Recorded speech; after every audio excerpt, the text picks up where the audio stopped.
مساء الفل عليكم. عدى رمضان بكنافته وقطايفه، وعدى العيد بكحكه وبسكوته وفسيخه ورنجته، وعدى كل ده طبعا زدنا البظابيس طلعت والكرش باظ وكل حاجه باظت.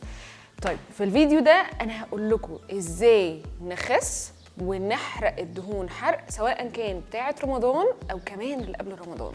في ناس كانت متارجته ان رمضان هتظبط الدنيا وهتخس كويس قوي، بس الموضوع ما ظبطش معاهم، بالعكس زادوا وزن. وفي ناس كان عندها ماسلز كويسه قوي قبل رمضان، الماسلز دي فقدتها في رمضان بسبب البوظان اللي احنا بوظناه. طيب تعالوا بقى في الفيديو ده انا هبسط لكم كل الكلام ده، كمان هقول لكم ازاي حرفيا تقلبوا جسمكم محرقه للدهون. عشان اتخلص من الدهون الزياده اللي في جسمي انا لخصتها لكم كلها في الثلاث حاجات اساسيه لازم هننفذها. بس قبل الثلاث حاجات دول انا لازم التزم بحاجتين. ايه هما الحاجتين دول؟ ان انا هلتزم بمده معينه ثابته وهي 40 يوم. تاني حاجه وهي ان انا اهدى واقلل من الضغط اللي عندي، يعني لو انا نفسيتي مش احسن حاجه قبل ما ادخل 40 يوم دول لازم اظبط النفسيه تماما. الثلاث حاجات اللي انا هعملهم هو اول حاجه وازاي هظبط الدايت بلان بتاعي، ازاي هنظم اكلي كله بمواعيد وكل حاجه تخصه. تاني حاجه وهي ازاي هعلي الحرق في جسمي واطلع طاقتي كويس قوي. تالت حاجه وهو الالتزام والمده اللي انا همشي عليها. الدايت بلان ده رقم واحد. اول حاجه انا هظبط النظام بتاعي ازاي خلال فتره 40 يوم. مبدئيا كده هنيجي للفطار، هنفطر قبل 10 الصبح. ما ينفعش ان انا ابتدي يومي يعني مثلا اجي افطر الساعه 3 الساعه 2 وعبال ما اصحى مش عارفه الساعه كام، فلا لا لا خالص. انا اول حاجه هعملها ان انا هفطر قبل 10 الصبح بحيث ان انا حرقي يبتدي بدري. دي اهم وجبه خلال اليوم كله. طيب هفطر ايه؟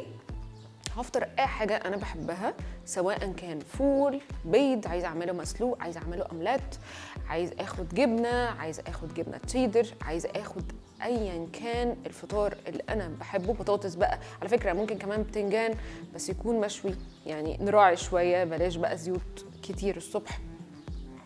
وكمان هاخد كربوهيدرات برضو، هاخد مثلا نص رغيف بلدي او اخد 2 توست، سواء كان اسمر سواء كان شوفان سواء كان حبوب كامله. المهم ان انا هاخد وجبتي كامله الصبح بالكميه اللي انا عاوزها من الخضار والبروتين، بس الكربوهيدرات هتبقى اقل شويه. دي رقم واحد. هاجي بعدها مش هحط اي حاجه في بقي لحد الساعه 1 الظهر. طيب 1 الظهر انا هاخد ايه؟ هاخد سناك، تفاحه، موزه، او اي نوع فاكهه انا بحبها، اي نوع. طيب هاجي برضو اقفل بقي تاني لحد الغدا. الغدا من 4 لحد 6 معاك او معاكي في الفتره دي تبتدي تحط وجبه الغدا. طيب ركزوا بقى معايا كويس قوي قوي في وجبه الغدا، لان هي هتبقى اخر وجبه ودي برضو مهمه جدا. الترتيب بتاعها كالاتي: اول حاجه انا مش هحط قدامي خالص غير طبق شوربه، دي بدايه الاكل خالص، يعني المكان يبقى فاضي مفيش بس غير طبق واحد بس شوربه، ويكون طبق كبير ايا كان نوع الشوربه اللي انا هاخدها. عندي شورب كتير ممكن انزلها من على اليوتيوب او اخد وصفات تبقى هيلثي، بس في نفس الوقت طبق كبير. دي اول حاجه. بعد ما اخلص الشوربه كلها هدخل على الطبق التاني، بس برضو ده هجيبه رقم 2، يعني ما يكونش قدامي. الطبق كبير هيكون فيه طبق سلطه كبيره بلس بروتين ايا كان نوع البروتين، عندي السمك، عندي اللحوم، عندي فراخ، ايا كان طبق البروتين والسلطه طبق كبير، كل انواع الخضار احط فيه كل انواع الخضار. تمام، هخلصه كله. بعد ما تخلصوا هتحس ان انت خلاص ساتسفايد، لو انا خلاص شبعت مش عايز حاجه تاني، مش هتحتاج اصلا الكربوهيدرات. طيب نفترض حد كده سالني قال لي يا كوتش ينفع انا ادخل الكربوهيدرات في الغداء ما ادخلهوش في الفطار؟ هقول لك لا، ما ينفعش ان انا ادخله في الغداء، لان الفطار انا عندي يوم كامل ممكن احرق فيه الكربوهيدرات اللي هدخلها، لكن في الغداء خلاص الحرق بقى اقل، طاقتي بقى اقل، نشاطي اليومي خلال الفتره دي من الغداء لحد بالليل بقت اقل، فبالطبيعي مش هحرق اللي انا هحرقه الصبح. فلا، هخلي الكربوهيدرات الصبح، مش هخليها في الغداء. خلاص كده خلصنا الغدا. مش هحط اي حاجه تاني في بقي لحد بالليل، لحد ما انام، ويا ريت ننام قبل الساعه 11. طيب نفترض حد جه قبل الساعه 11 وجاع، نعمل ايه في المشكله دي؟ هتاخد زباديه بس، زبادي بس. اي اضافات تانية؟ لا، هو زبادي وبس. رقم 2 وهو ازاي اعلي معدل الحرق عندي، وازاي اخلي جسمي محرق الدهون. طيب علشان اظبط ده انا لازم اظبط مواعيدي الاول. مش هينفع ان انا ارتبط بحاجه معينه هعملها من غير ما اظبط مواعيدي، بحيث ان انت ما تكنسلش في يوم تعمل ده. فاول حاجه هتعملها ان انت تطلع 4 ايام في كل يوم ساعه ونص، مش اكتر من كده. اكيد كلنا عندنا مشاغل وعندنا حاجات كتير، بس حاول تطلع ساعه ونص 4 ايام بس، مش اكتر من كده. طيب الساعه ونص دول هعمل فيهم ايه؟ هقسمهم لساعه الا ربع، ساعه الا ربع. دول هيبقى فيهم ايه؟ اول حاجه وهي تمارين المقاومه. بصوا بقى، احنا هنعمل 5 تمارين. اول حاجه هعمل سيت ابس، بس الفكره ان انا هحط رجلي على الحيطه، نص رجلي هتبقى متنيه كده لفوق، وهرفع بطني بظهري لفوق. دي اول حاجه، رقم 1. رقم 2 وهعمل ليج ريزس، ودي انا برفع رجلي الجزء اللي تحت كله مفرود لفوق، بلس برضو ان انا هقلب وسطي شويه لفوق، بحيث ان انا اضغط على العضلات السفليه للبطن. طيب رقم 3 وهو فلوتر كاكس، وهو ان انا رجلي مفروده والركبه مفروده، وهرفع رجلي الاثنين لفوق. رقم 4 وهو انا هعمل وول سات، انا هسند على الحيطه وهنزل كده كاني بعمل سكوات بس ظهري على الحيطه، ثبت دقيقه. رقم 5 ودي مهمه جدا، التمرين القمر، قلت لكم عليه قبل كده، بحيث ان هو يشد عضلات بطني اللي جوه، كل البظ اللي احنا فيه ده هيدخل لجوه هيشده. دي مهمه جدا للعضله اللي هي الكورسي بتاع البطن، اللي هو لعضله ترانسفيرس ابدومينس. العضله دي انا بدخلها لجوه لما بعمل التمرين ده.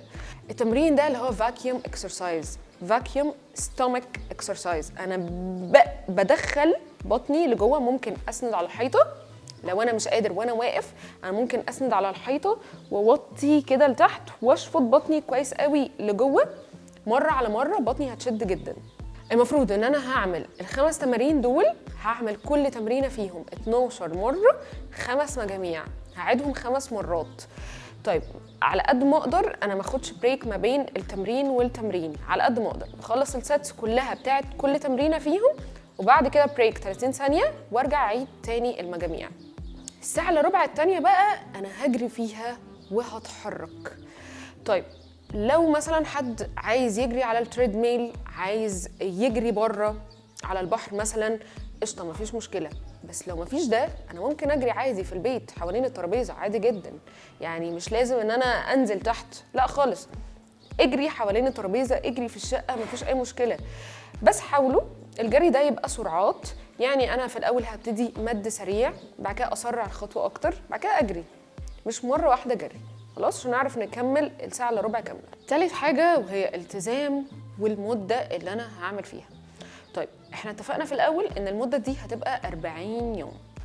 هنجيب ورقه كده كبيره وهكتب من فوق 40 يوم دايت. بعد ما اكتب ده هقسم الورقه على 3 اجزاء. اول جزء فيها وهي الدايت بلان، تاني جزء فيها وهي الحرق بتاعي او التمرين بتاعي، تالت جزء فيها وهو محيط البطن. طيب اول واحده وتاني واحده انا هعلمهم كل يوم. لو انا مشيت على النظام مظبوط، عملت التمرين بتاعي ومشيت على الاكل مظبوط، فهعلم علامه صح. هاجي في تالت واحده دي هعملها كل 10 ايام بس.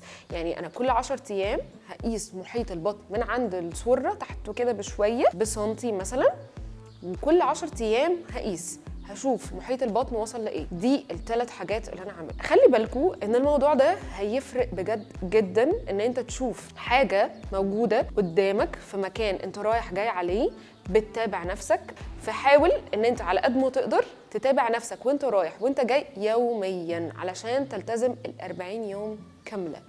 وحاولوا ان انتوا تبلغوا مثلا حد يكون بيساعدكوا على ده ويحفزكوا على ده، ان هو يتابعك، يشوفك هل انت ملتزم ولا مش ملتزم، يشجعك كده، اللي هو يديك حافز شويه، اللي هو ايه ما التزمتش النهارده حاول تلتزم، انت برافو عليك التزمت النهارده، فحد يشجعك بجد الموضوع برضو هيفرق جدا.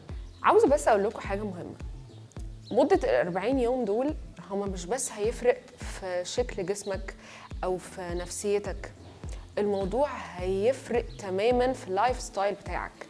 ان انت تقدر تلتزم 40 يوم كامله بدايت ونظام ومتابع نفسك وظابط الشيب بتاعك، بجد الموضوع هيفرق معاك جدا جدا جدا. فمش احسن حاجه ان احنا نسيب نفسنا كل ما نيجي نبص في المرايه في حاجات كتير مضايقانا وسايبينها. مش احسن حاجه ان احنا يعدي علينا وقت كتير واحنا مش عارفين نعمل حاجه. خلاص شبعنا اكل، شبعنا لخبطه، شبعنا بوظان، فكفايه نلتزم بقى شويه ونحس بقيمه جسمنا وبقيمه الحياه الصحيه شويه. فبجد الموضوع هيفرق قوي، وانا بكررها هيفرق قوي لو التزمتوا بيها.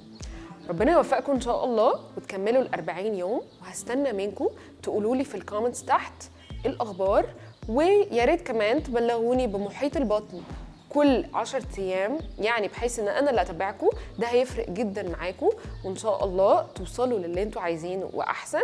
ومستنيه منكم. باي باي.